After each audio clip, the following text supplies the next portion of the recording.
વાદળ ફાટીને ઢગલો એટલા માટે કહેવામાં આવી રહ્યું છે કે આ વખતે વરસાદ એવો છે કે જ્યાં વરસે ત્યાં ઢગલો થઈ જાય છે અને જ્યાં નથી વરસતો ત્યાં લોકો રાહત જોતા રહે છે।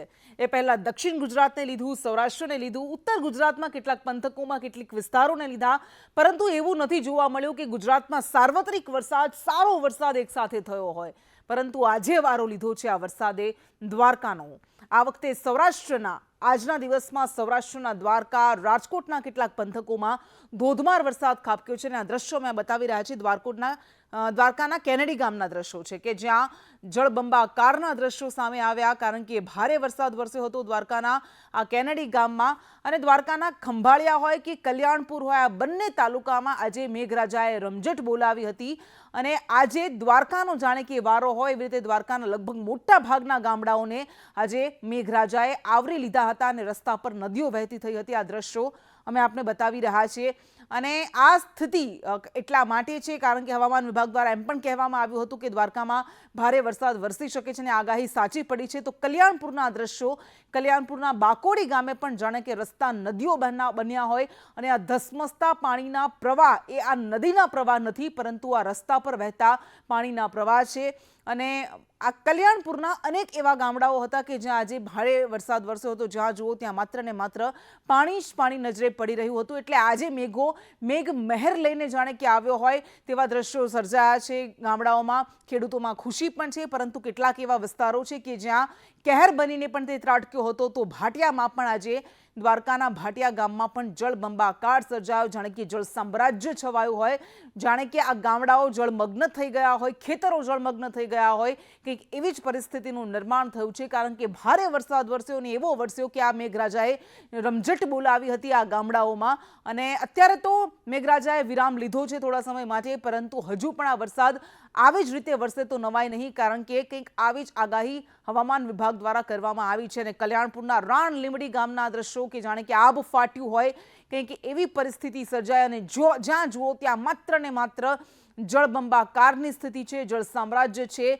અને કાર આ પાણીના ધસમસતા પ્રવાહમાંથી, પ્રચંડ પ્રવાહમાંથી એક કાર નીકળી રહી છે અને ઘણા બધા વાહન ચાલકોને હાલાકીનો પણ સામનો કરવો પડ્યો હતો કારણ કે ઘણા એવા પંથકો છે, ગામડાઓ છે કે જ્યાં નાના મોટા પુલિયા હતા એ પાણીમાં ગરકાવ થઈ ગયા હતા, ક્યાં કોઝવેનું ધોવાણ થયું હતું અને એના કારણે આ ગામડાઓ સંપર્ક વિહોણા પણ થઈ ગયા હતા। અને જુલાઈમાં કેવી રીતે મેઘરાજા જળ આક્રમણ કરી રહ્યા છે તેની આ તસવીરો અમે આપને બતાવી રહ્યા છીએ। એટલે દ્વારકામાં, ખંભાળિયામાં, કલ્યાણપુર તાલુકામાં આજે ધોધમાર વરસાદ વરસ્યો હતો અને એના કારણે નદી નાળાઓમાં ધસમસતા પાણીના પૂર આવ્યા હતા। તો રસ્તાઓ પણ જાણે કે નદીઓમાં તબદીલ થઈ ગયા હોય તેવો પાણીનો પ્રચંડ પ્રવાહ વહેતો થયો હતો। અને આ દ્વારકાના દ્રશ્યો તો મેં આપને બતાવ્યા, દ્વારકાના કલ્યાણપુરનો આ નજારો છે, દ્વારકાના કલ્યાણપુરના દ્રશ્યો છે કે કેવી રીતે દ્વારકાના કલ્યાણપુરને આજે મેઘરાજાએ ગમરોળ્યું હતું અને જાણે કે બધું જ જે નજરે પડે, જે સાથે આવે તેને તાણી લેવાની જીદ સાથે આ પાણીનો પ્રવાહ આગળ વધતો નજરે પડી રહ્યો છે।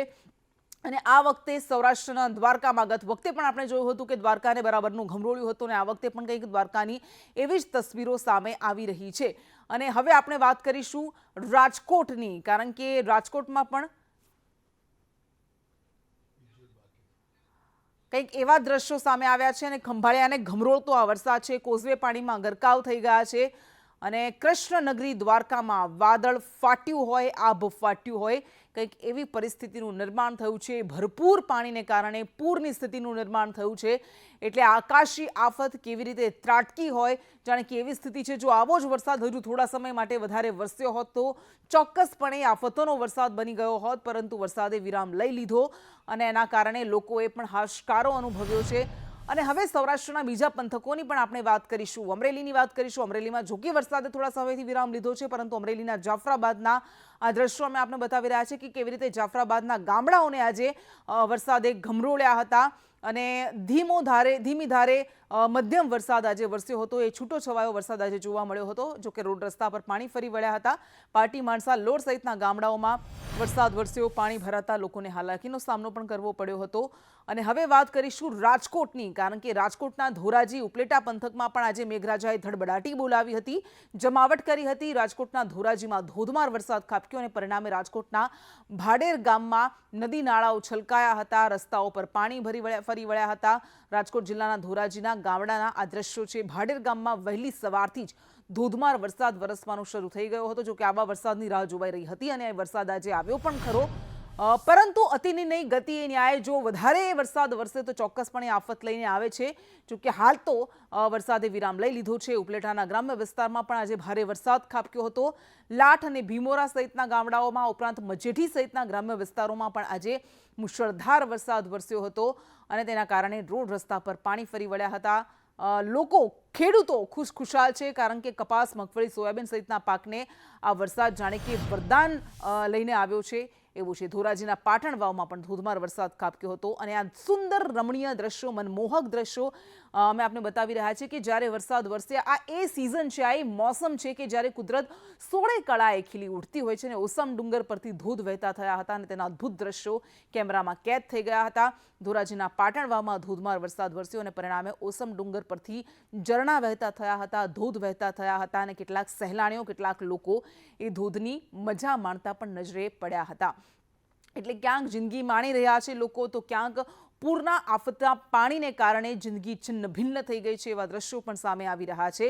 તો આ દ્રશ્યો, સૌરાષ્ટ્રના દ્રશ્યો અલગ અલગ અમે આપણે બતાવી રહ્યા છીએ। અમરેલી હોય, રાજકોટ હોય, દ્વારકા હોય, ગીર સોમનાથમાં પણ વરસાદ વરસ્યો હતો, પરંતુ આજે જાણે કે વરસાદે દ્વારકા અને રાજકોટમાં વારો લીધો હોય એવી રીતે ધોધમાર વરસાદ વરસ્યો હતો। ઓસમ ડુંગરના આ દ્રશ્યો અને જાણે કે હરિત ચાદર કુદરતે ઓઢી હોય, હરિયાળી ઠેર ઠેર છવાઈ ગઈ છે અને આ હરિયાળીને કારણે જ અત્યારે રમણીય દ્રશ્યો, રમણીય નજારો જોવા મળી રહ્યો છે। કુદરતી સૌંદર્ય સોળે કળાએ ખીલી ઉઠ્યું છે અને ઉપલેટાના તલંગાણાના દ્રશ્યોમાં આપણે બતાવીશું કે અહીંયા પણ કંઈક જળબંબાકારની સ્થિતિ સર્જાય, કારણ કે ભારે વરસાદને કારણે આ તલંગાણા ગામે પૂરની સ્થિતિનું નિર્માણ થયું હતું। ચોતરફ જ્યાં નજર પડે ત્યાં માત્ર ને માત્ર દેખાઈ રહ્યું છે તો પાણી છે। ખેતરો પણ વરસાદમાં ગરકાવ થઈ ગયા હતા। તો ધોરાજીના નાની મારડ ગામે પણ જળબંબાકાર થયું। ભારે વરસાદને કારણે ખેતરો જાણે કે બેટમાં ફેરવાઈ ગયા હોય તેવા દ્રશ્યો સામે આવ્યા। વાડીએ જવાના રસ્તાઓ બંધ કરવા પડ્યા। ધોરાજી તાલુકાના નાની મારડ ગામના આ દ્રશ્યો છે કે કેવી રીતે અહીંયા મેઘરાજાએ ધડબડાટી બોલાવી હતી, બઘડાટી બોલાવી હતી।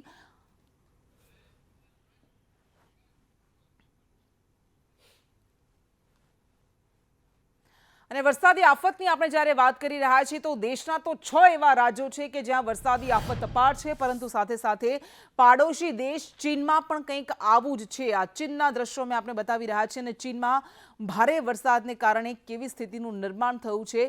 આ પાડોશી દેશ ચીનમાં પૂરની સ્થિતિ સર્જાય છે। 34 કલાકમાં લગભગ 24 ઇંચ વરસાદે આ શહેરોને તબાહ કરી નાખ્યા છે। વરસાદ બાદ નદીઓમાં પૂર આવતા કટોકટીની સ્થિતિ સર્જાય છે। ભારે વરસાદને કારણે ચીનના ચોંકિંગમાં થ્રી ગોર્જ ડેમ તેની સર્વોચ્ચ સપાટીએ પહોંચ્યો છે અને એના કારણે ખતરો તોળાઈ રહ્યો છે, ભય તોળાઈ રહ્યો છે। પાણીના પ્રવાહના ભારે દબાણથી થ્રી ગોર્જ ડેમ તૂટી પડતા ચોકિંગમાં અનેક ગામડાઓ ડૂબી રહ્યા છે।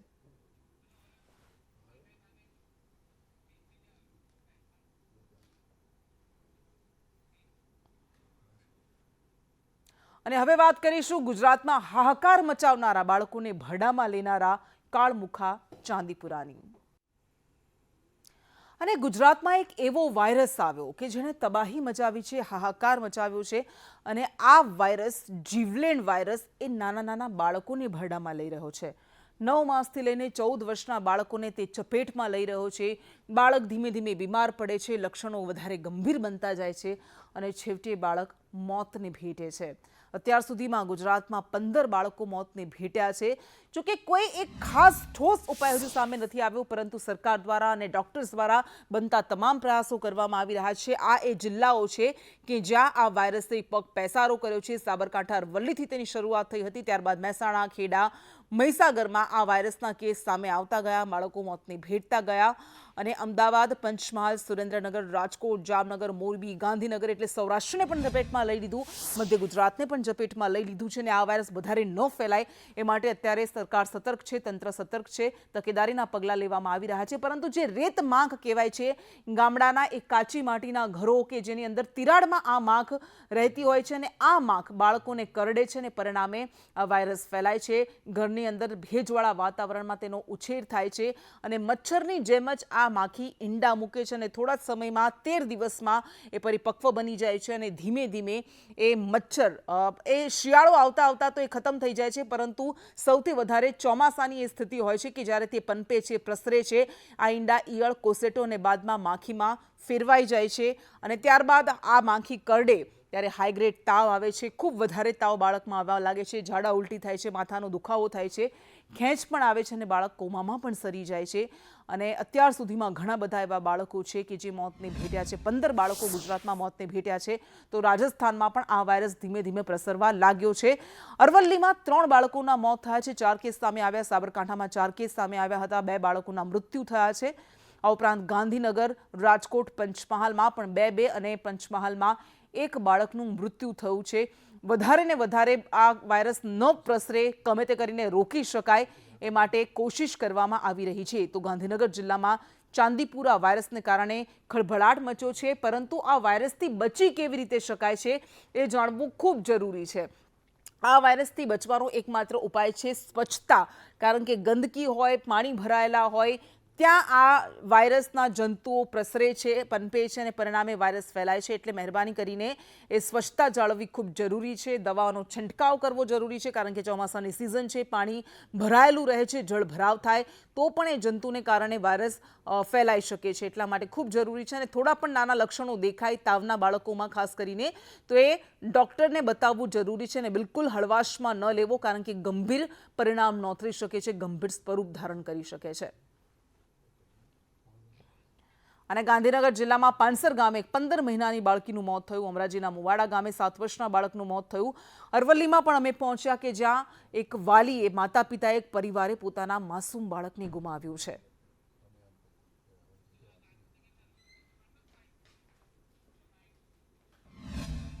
ગાંધીનગર મહાનગરપાલિકા વિસ્તારમાં તારીખ 16મી તારીખે સાંજે અમને મેસેજ મળેલ કે એક શંકાસ્પદ ચાંદીપુરમ વાયરસના કેસ સિવિલ હોસ્પિટલ ગાંધીનગર દાખલ થયેલ હતો।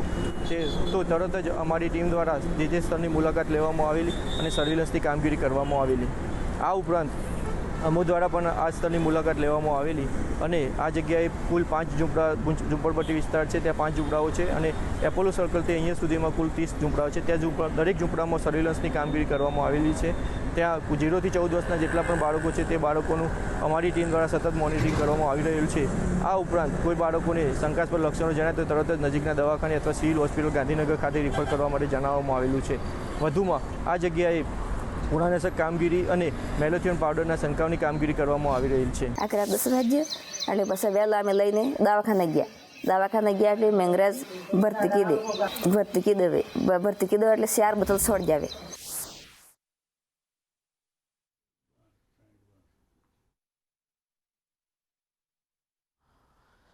તો થોડા વર્ષ પહેલા જે રીતે ઉત્તર પ્રદેશ અને બિહારમાં ચમકી વાયરસે તબાહી મચાવી હતી, બાળકોની ચપેટમાં લેતો હતો, ભરડામાં લેતો હતો અને સેંકડો બાળકોના મોત ભેટ્યા હતા, અને એવું જ કંઈક સ્વરૂપ ગુજરાતમાં ચાંદીપુરા વાયરસે ધારણ કર્યું છે।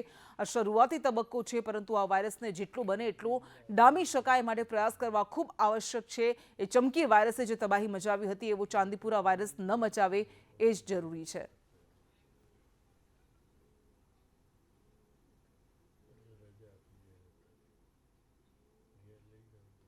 અને હવે વાત કરીશું ગુજરાતમાં કીચડમાં મેળવાતી વિદ્યાની।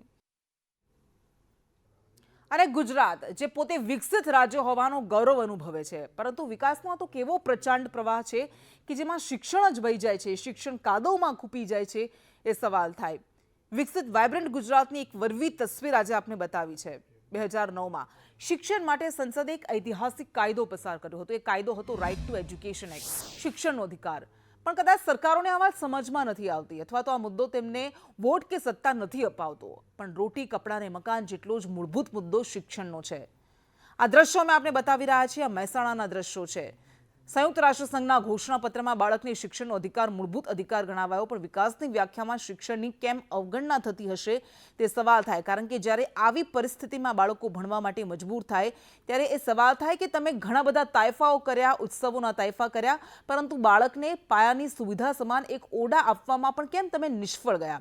માર્ચ 2022માં ખુદ સરકારે જ સ્વીકાર્યું હતું કે ગુજરાતમાં સરકારી પ્રાથમિક શાળાઓમાં 19,000 કરતાં વધારે ઓરડાઓની ઘટ છે અને એ સાચું છે, કારણ કે આ દ્રશ્યો એની ચાડી ખાય છે. ક્યાંક શિક્ષકો નથી, ક્યાંક ઓરડા પર છત નથી, તો ક્યાંક ઓરડા જ નથી. અને શહેરોમાં ઊંચી ભવ્ય ઇમારતો જોઈને આપણે ચકાચોંધ થઈએ, પરંતુ આપણા નેતાઓ એ સમજતા નથી કે વિકાસમાં માનવ વિકાસ આંક તેઓ ભૂલી જાય છે અને પરિણામ આ બાળકોએ ભોગવવું પડે છે. મહેસાણાના ખોડામલી પ્રાથમિક શાળાની આ દુર્દશા છે કે કેવી રીતે વરસાદ આવ્યો, પાણી ઓસરી ગયું અને ત્યારબાદ જ્યાં જુઓ ત્યાં માત્ર ને માત્ર દેખાયો તો એ કાદવ કીચડ હતો, એ ઓરડાઓમાં પણ કાદવ કીચડ હતો અને એવી સ્થિતિમાં બાળકોને ભણવાની નોબત આવી.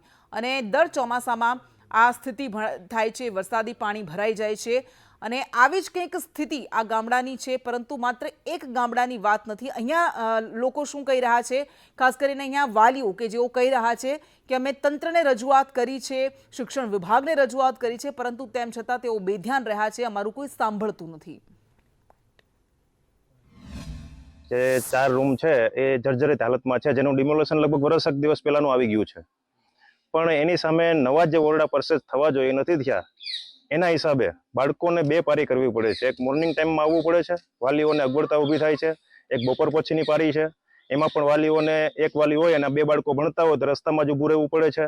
અને આ લોકોએ વારંવાર રજૂઆત કરવા છતાં છેક ગાંધીનગર સુધી પણ વાત પહોંચાડેલી છે, મેં પોતે પહોંચાડેલી છે, છતાં પણ આમાં કોઈ ધ્યાન આપતું નથી. એટલે ગાંધીનગર સુધી વાત પહોંચાડી પણ કોઈ ધ્યાન આપતું નથી અને સરકાર જ્યારે એમ કહે કે ભણે ગુજરાત, આગળ વધે ગુજરાત, પણ આ વાલીની વ્યથા તો તમે સાંભળો. અને આ માત્ર મહેસાણાની સ્થિતિ નથી, ગીર સોમનાથના પણ દ્રશ્યો મેં આપને બતાવવાના છે. ગીર સોમનાથ જિલ્લાના છાપરી ગામે સરકારી પ્રાથમિક શાળામાં ઓરડાની ઘટ વર્તાય અને પરિણામે વિદ્યાર્થીઓ પારાવાર મુશ્કેલીમાં મુકાયા છે. કારણ કે 7 ઓરડા હતા, એમાંથી 4 ઓરડા જર્જરિત થઈ ગયા છે અને છેવટે કોઈ વિકલ્પ નથી બચ્યો, ત્યારે આચાર્યની ઓફિસમાં વર્ગખંડ શરૂ કરવાની ફરજ પડી છે. અને હવે આ 4 ઓરડા બનશે ક્યારે એ સવાલ થઈ રહ્યા છે. ડિમોલિશન કરવા માટે જાહેર કરી દેવાયું, નવા ઓરડાની વાત કરી દેવાય, પરંતુ મંજૂરી નથી અપાઈ અને પરિણામે શાળાના આચાર્ય જિલ્લા શિક્ષણાધિકારીનું ધ્યાન દોર્યું હતું. શાળામાં ઓરડાની ઘટ બાબતે જિલ્લા પંચાયતના વિપક્ષી નેતાએ જવાબદાર તંત્રને લેખિત પત્ર પણ પાઠવ્યો, પરંતુ કોઈ નક્કર પરિણામ સાંપડ્યું નથી.